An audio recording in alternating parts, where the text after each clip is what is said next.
Σήμερα θα σας παρουσιάσουμε το Toshiba TCX820, το οποίο είναι αυτό εδώ.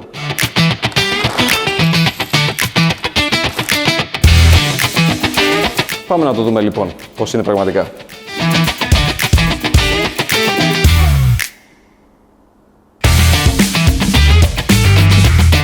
Βγάλαμε και κάποια άλλα πράγματα από την κούτα. Είναι τα αξεσουάρ που το συνοδεύουν. Καλώδιο ρεύματος, καλώδιο επικοινωνίας, οθόνη πελάτη.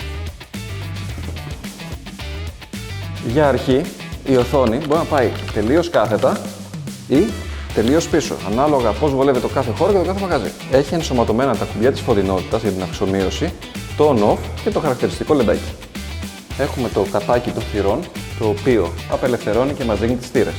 Δύο κανονικές θύρες USB 2.0, Ethernet, δύο θύρες Type-C USB. Το συνδέουμε πίσω στην παροχή.